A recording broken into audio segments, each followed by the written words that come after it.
Hello hi friends, welcome to my channel. ఓకేనా, ఈరోజు వచ్చేసి స్నాక్స్ చేసుకుందామండి. పిల్లలు స్కూల్ నుండి ఇంటికి రాగానే ఎంతో ఇష్టమైన రెసిపీ అండి. 5 నిమిషాల్లో ఇలా చేసి పెట్టండి. పిల్లలు చాలా ఇష్టంగా తింటారు. కరకరలాడుతూ చాలా రుచిగా ఉంటాయి.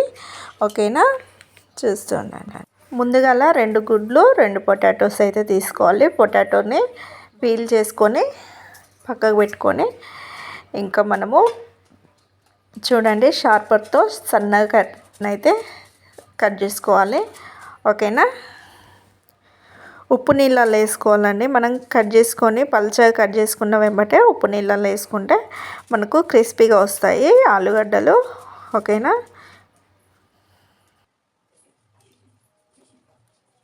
చూడండి ఇలా బ్లెండర్ సహాయంతోటైనా మీరు ఇట్లా ఫీల్ చేసుకోవచ్చు. ఓకేనా, ఇలా బ్లెండర్తో ఇంకా పలుచగా వస్తాయి, ఇంకా చాలా ఇష్టంగా తింటారు పిల్లలు కూడా. ఓకే,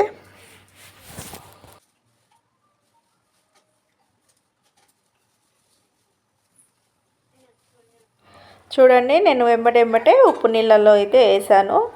ఉప్పు నీళ్ళల్లో వేసి ఇంకా మిగిలినవి కూడా సేమ్ అదే విధంగానైతే కట్ అయితే చేసుకుంటున్నాను. ఓకేనా, ఇలా కట్ చేసుకొని ఇంక ఉప్పు నీళ్ళల్లో ఇలా 2 నిమిషాల పాటు ఇలా కలుపుకొని ఇంకా నీళ్ళు తీసేసి మనం పొటాటోస్ అయితే తీసుకోవాలి, ఆలుగడ్డ చిప్స్. ఓకేనా, ఆలుగడ్డ చిప్స్ పక్కకు పెట్టుకున్నాక మీకు వీలైతే పొడి క్లాత్ మీద వేసుకుంటే ఇంకా మనకు తేమ లేకుండా ఉంటుందండి. ఓకేనా, ఇప్పుడు 2 గుడ్లని ఒక గిన్నెలోకి వేసుకోవాలి పగలగొట్టి. ఇలా పగలగొట్టి వేసుకున్నాక ఇందులో మనము ముందుగా ఈ ఎగ్ మిశ్రమంలో ఉప్పు, కారము, మసాలా, ధనియాల పౌడర్తో మనము వీటిని బాగా బీట్ చేసుకోవాలండి. మంచిగా కలుపుకోవాలి, మరీ ఎక్కువ కాదండి. నేను చూపెట్టిన విధంగా రుచికి సరిపడు వేసుకోవాలి, కొంచెం కొంచెంగా.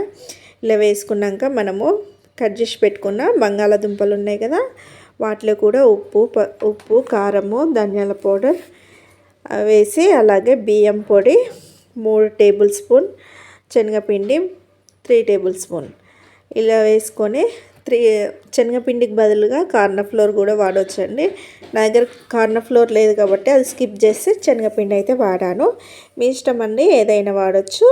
ఓకేనా, ఇలా వీటికి వాటర్ వేయకుండా ఇంకా ఈ పిండి మసాలాలు మొత్తము, గరం మసాలా ఉంటే మీ ఇష్టం అండి, ఆప్షనల్ మాత్రమే, మొత్తం కలుపుకొని ఇంకా పక్కకైతే పెట్టుకోవాలి.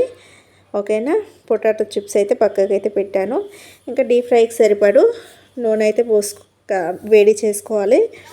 నూనె వేడయ్యాక ఇంకా ఒక్కొక్క చిప్ తీసుకొని మనము ఇందులో ఎగ్ మిశ్రమంలో డిప్ చేసుకుంటూ ఇందులో కాల్చుకోవాలండి, డీప్ ఫ్రై చేసుకోవాలి. ఓకేనా, చూస్తూ ఉండండి.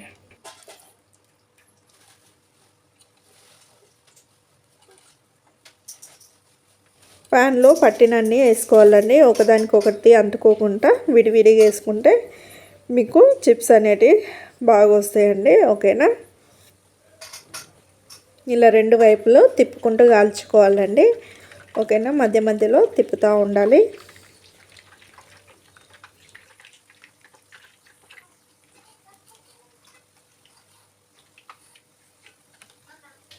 రెండు వైపులా కలర్ చేంజ్ అయ్యే వరకు కాల్చుకొని ఒక ప్లేట్లోకి అయితే తీసుకోవాలండి, ఇలా ఫ్రై అయ్యాక.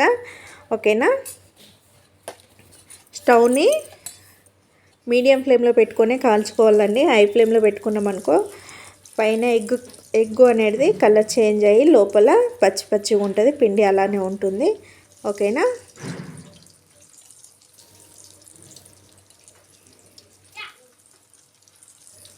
ఇలా చిప్స్ను విడివిడిగా వేసుకుంటే మనకు క్రిస్పీగా వస్తాయండి. ఓకేనా, సేమ్ 2 వైపులా కాల్చుకోవాలి, చిన్న మంట పైనే కాల్చుకోవాలి. స్టవ్ని మీడియం ఫ్లేమ్కి అడ్జస్ట్ చేసుకుంటూ, మీడియం అండ్ సిమ్లోకి అడ్జస్ట్ చేసుకుంటూ వీటిని అయితే 2 వైపులా కాల్చుకోవాలండి. ఓకేనా, మధ్య మధ్యలో ఊకే తిప్పుతూ ఉండాలండి. చూడండి ఇలా కాలినాక వీటిని తీసుకొని మనం ఫస్ట్ వేసుకున్నాం కదా ఆ ఆయిల్ వేసుకోవాలి, ఎందుకంటే నూనె ఎక్కువ పీల్చకుండా ఉండడానికి. ఓకేనా, కరకరలాడి తెయ్యి లోపల కూడా మంచిగా క్రిస్పీగా ఉంటుంది. అందుకని 2 సార్లు కాల్చుకుంటే బాగుంటుంది. ఓకేనా? ఓకే ఫ్రెండ్స్, మీకు ఈ వీడియో కనుక మీకు నచ్చినట్లయితే లైక్ చేయండి, షేర్ చేయండి, కామెంట్ చేయండి.